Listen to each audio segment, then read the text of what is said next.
Herkese merhaba arkadaşlar. Yine bir sorularınız var. Buna hiç cevap vermemiştim. Bu sefer buna da cevap vereceğim. Kümese devam. Hava ısındı, kümese devam.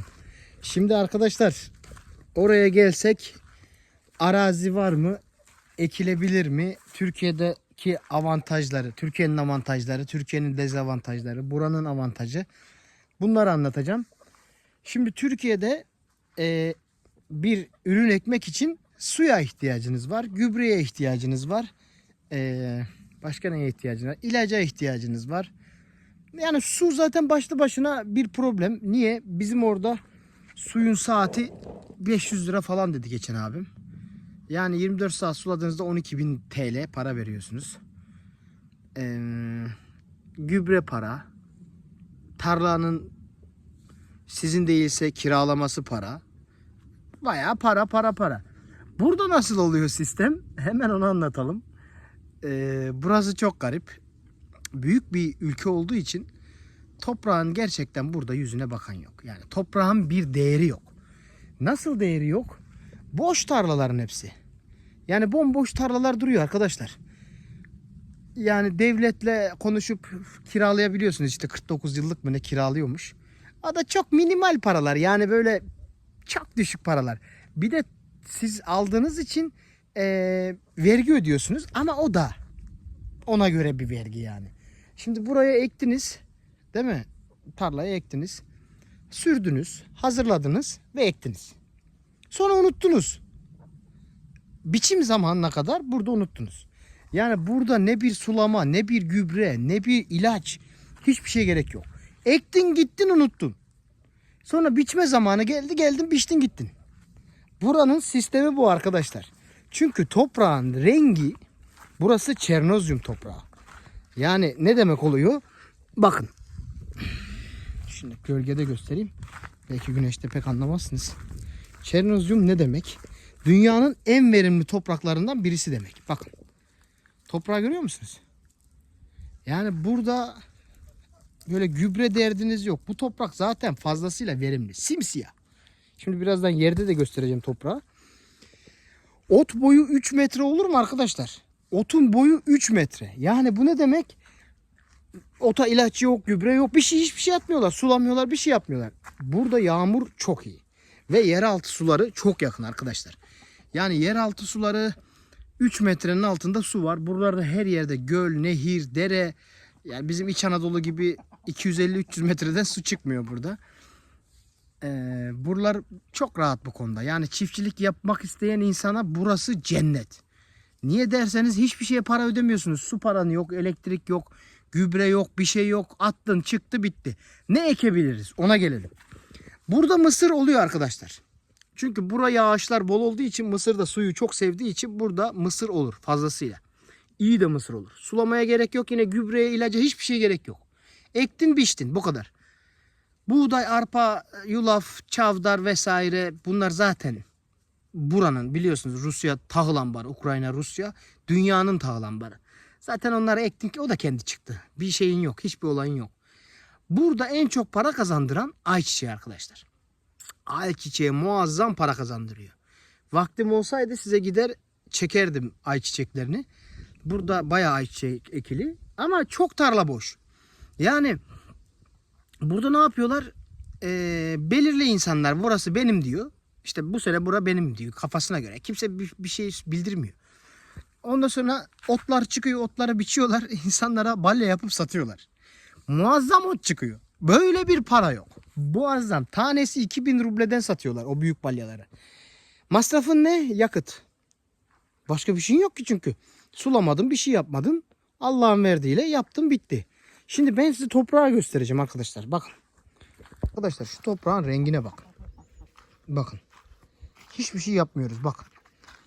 Bak toprağın rengine. Yani çamur falan sanmayın ha. Çamur falan değil. Bakın. Görüyor musunuz? Tam videoda da belli değil. Simsiyah arkadaşlar toprak. Horoz ne yapıyorsun lan? Bakın. Bak ben buraları kazmışım. Bak toprağa bakın.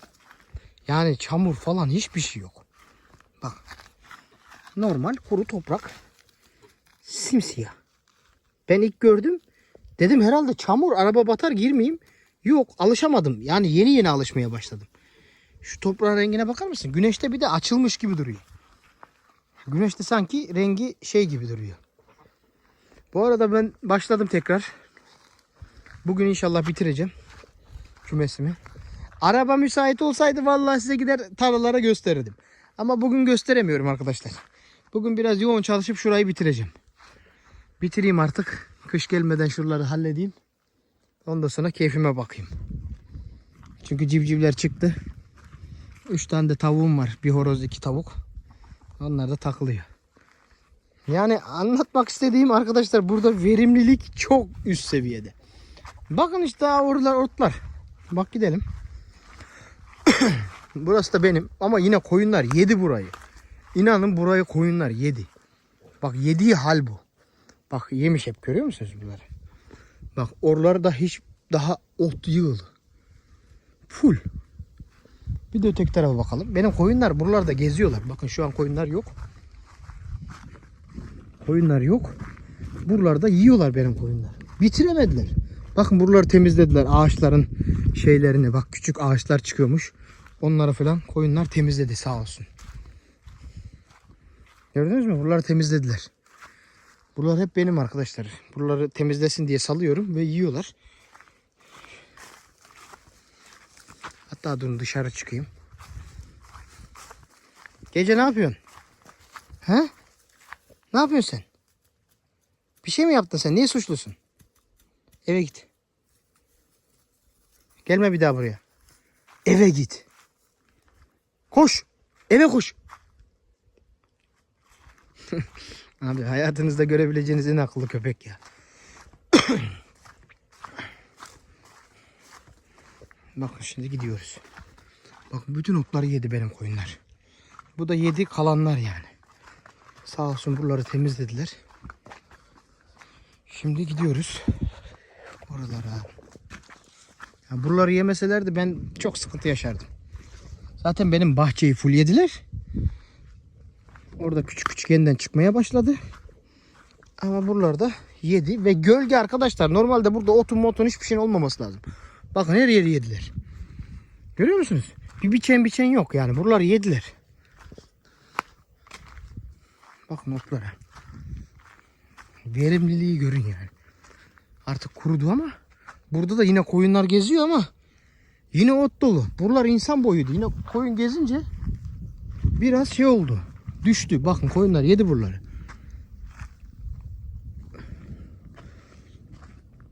Yani burada ne ekersen olur abi.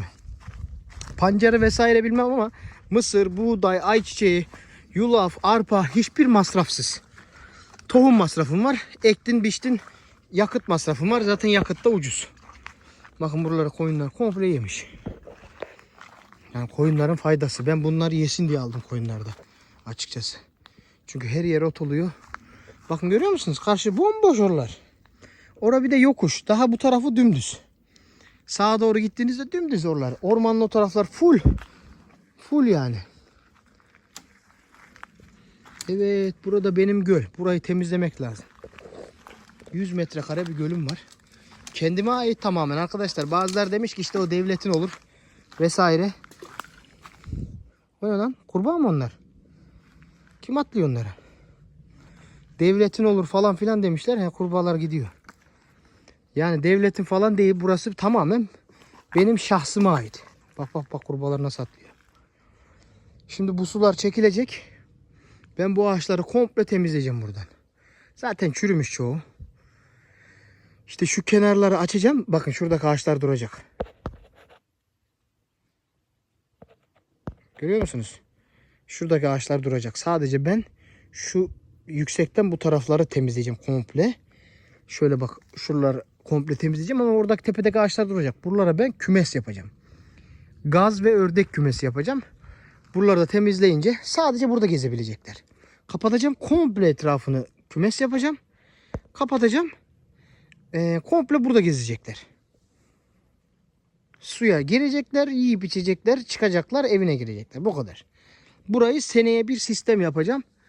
Seneye buralardan diyorlar ki işte arkadaşlar yazmış oralarda çiftçilik yap falan. Çiftçilik de yapacağım. Yani bir traktöre bakıyor arkadaşlar. Traktör de çok pahalı değil. Eski püskü bir traktör alırım. Bu kadar yani olay. Burada hayat basit abi. Yaşamak basit. İnsanlar diyor ki Rusya'da insanlar aç. Ya dur kamerayı çevireyim de anlatayım. Rusya'da insanlar aç diyorlar. Ya kurban olayım kim aç? Ben çalıştıracak adam bulamıyorum. Ya bir çatıcıya gel dedik. Bir hafta oldu geldi geliyor geldi geliyor geldi geliyor. Ne gelen var ne giden var.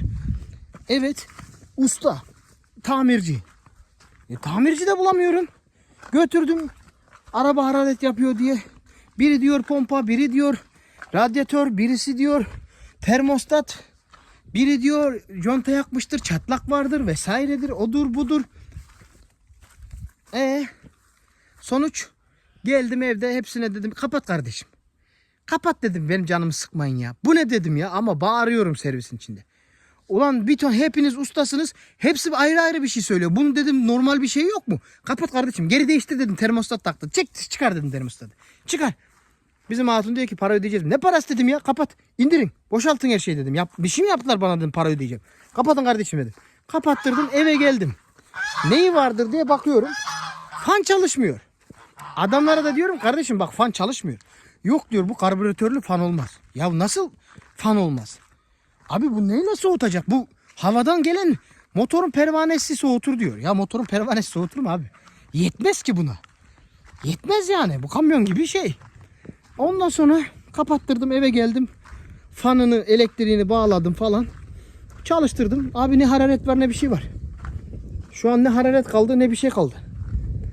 Olay bu kadar basitmiş. İşte bunu algılamakta güçlük çekiyorlar. Usta yok. Bu da bulabilirseniz bu kötü usta ama bu da bulabilirseniz sıra var bilmem ne var. Adamlar çalışmak istemiyor. Birine gittik işte diyor bugün cuma. Biz çalışmak istemiyoruz yapmak istemiyoruz ama illa yapalım diyorsanız normalde 5'e yaparız. Bugün cuma bugün içeceğiz. O yüzden 10'a yaparız olursa. Bence yaptırmayın sonra gelin diyor. Ya abi bu ne alakası var ya. Sanki tatil gününde gittim ya. Yani böyle bir rezalet. Sonra bu arabayı şeye götürdüm. Bir tane ustaya. Adam iyi birine benziyor diye götürdük. Ben adamın da anlamadığını biliyordum. Götürdük dedik debriyaj balatasını değiştirelim. Debriyaj balatasını değiştirdi. Marş basmıyor. Ya dedim Allah rızası için. Sizin bu Rusya nasıl bir yer dedim ya. Ya sen debriyaj balatasını değiştirirken nasıl marşı bozuyorsun? Önce bozuktur. Ulan ben buraya nasıl geldim? Nasıl geldim diyorum ya ben buraya. Yok önceden bozuktur da o yüzden. Ondan sonra açtılar marş motoru. Marşını açtılar. Benim koyunlar da geliyor yiyip geliyorlar. Arkadaşlar böyle öğrettim. Vallahi ne gezdiriyorum ne bir şey yapıyorum. Bakın kendileri dışarıda yiyorlar içiyorlar. Kendileri geliyorlar. Gelin lan. Gelin. Bak Türkçe'ye de öğrettim bunu ya. Geçin içeri geçin. Herkes geliyor. Geçin geç durmayın. Daha geliyor dışarıdan. Hızlı. Kedi de orada. Evet arkadaşlar olay böyle. Sonra marş dinamasını baktılar. Dedi ki bir şey yok ya dedi temassızlık varmış falan. Kapattı. Yaptı kapattı. Dedim ki bak abicim eğer dinamanın değişmesi gerekiyorsa değiştir. Bak beni yolda koymasın. Yok bu daha ömür boyu gider vesaire. 3-4 kilometre gittim. Belki 5 belki 10 diyelim hadi. 10 gitmedim de 7-8 kilometre gittim. Abi arabayı bir kenara çektim bir telefonla konuşayım diye. Durdurdum bir daha çalışmadı. Marş dinaması basmıyor. Adamı aradım. Ya araba bir de yüklü bir de ağır abi bu kamyonet yani bu ben bunu ittiremem ki. Adam aradım dedim kardeşim bak bu böyle. Ya diyor o diyor bir şekilde çalıştırın yarın gelin yapalım. Bir şekilde ben nasıl çalıştırayım bunu dedim ya. Lan yokuş tepeye çıkıyorum. Üstü yüklü. Ben dedim bunu bir şekilde nasıl çalıştırayım? Orada elektrikçi vardı onu aradım. Adama sinir oldum şişkonun biri. Hem topal hem şişko. Tövbe yarabbi ya Resulallah. Ondan sonra adamı da yaptım. Aradım elektrikçi vardı Allah'tan. Adam 4 iş birden yapıyormuş. Adam diyor ki şu Rusya'da işsizim diyen açım diyen yalan söyler diyor. Ben 4 iş yapıyorum diyor. Seve. Kazandığım paranın haddi hesabı yok. Para için yapmıyorum diyor. Severek yapıyorum. Bir elektrik yapıyormuş. Bir devlet hastanesinin müdürüymüş, elektrik müdürüymüş. Ya komple şeylerine bakıyormuş vesaire. Ondan sonra onu aradık. Dedik baba böyle böyle gel. Dedi tamam hemen dedi, bir marş dinaması almış şeyden. Geldi. 500 ruble para aldı. Yakıt makıt hepsi içinde. Malzemenin parasının fişini getirmiş. Onu verdik. Adamdan Allah razı olsun. Dedim eve de gelir misin? Ya gelmem normalde falan filan. Baba gel dedim, ben sana bir koyun kesivereyim. Yiyelim beraber dedim. Yengeyi de al gel falan. Konuştu karısıyla. Tamam demiş. Gidelim. Türkiye'den geldi falan deyince kadın da mutlu olmuş. Karısı Rus, kendisi Tatar. Tamam dediler. İşte haftaya salı çarşamba gelecektir. Bir hafta sonra gelecektir. Böyle insanlar var. Bak ama Tatar dedim, bak Rus demedim. Abi Rusların ben çalıştığını görmüyorum ya. İstekli çalışmıyor. Abi paranla iş yaptıramıyorsun burada. Yemin ederim şuraya gelip iyi iş yapacağım diyen adam burada parayı öldürür. Öyle kazanır. Bir tane araba bozuk nakliyeci arıyorum. Abi ben gelmem diyor. Ben diyorum lan yol üstü. Ya işte şimdi kim gelecek? Kim yapacak? Allah Allah. Ya var ya, yemin ederim ben Türkiye'de iş yapacak adam yok diyordum da buralar beter. Eğer buralara gelip yerleşse bizimkiler, buralarda trilyoner olur. Zaten buradaki Ahıska Türkleri desem, Çeçenler desem, Tatarlar desem, işte kim Rus değilse onların hepsi zengin arkadaşlar. Ruslar da köylere, yaşlıları köylere yerleşiyor. İçiyorlar. Dertleri içmek. Gece gündüz içiyorlar. Gece gündüz. Ya içebilirsiniz arkadaşlar. Beni ilgilendirmiyor. Bana zarar olmadıktan sonra içsin. Ama çalışmak istemiyorlar. Çalışmak istemiyorlar ya. Bir mağazaya giriyorsun böyle duruyor. Bir şey söyle. Ha. Ya abi biraz canlan ya, sen mal satmak istemiyor musun? Düşünsene bizim mağazaya geldin, buyurun hoş geldiniz vesaire. Sanayiye gidiyorsun aynı şekilde, abi aç mısın, yemek söyleyeyim mi, çay içer misin? Burada arkadaşlar aklı olan, bekar olanlar, böyle mesleği olanlar gelsin burada, birini bulsun, evlensin, burada bir dükkan açsın. Açın abi, kazanmazsanız ben zararınızı karşılayacağım. Böyle bir kazanmama gibi bir şansınız, imkanı yok. Millet iyi iş yapan, böyle iş yapıcı adam gördüm hemen numarasını alıyorlar. Yemekler söylüyorlar vesaire, adam kaçmasın, bize her zaman gelsin diye. Yani aklınızda bulunsun. Burada çiftçilik, malcılık, hayvancılık, bütün işler, devlette çalışmak hariç, resmi yerler hariç, bütün işlerde para var ve iş çok. İş çok abi. Ben böyle bir iş görmedim. Ben hiçbir memlekette bu kadar iş görmedim. Neyse. Herhalde sorunuza cevap verdim. Biraz da ben kendimden anlattım. Kusura bakmayın. Vaktinizi aldıysam. İzlerseniz izlemezseniz canınız sağ olsun. Allah'a emanetsiniz. Kendinize iyi bakın. Ben çalışıyorum. Şu ellere bakın. Ben devam çalışmaya. Allah'a emanet.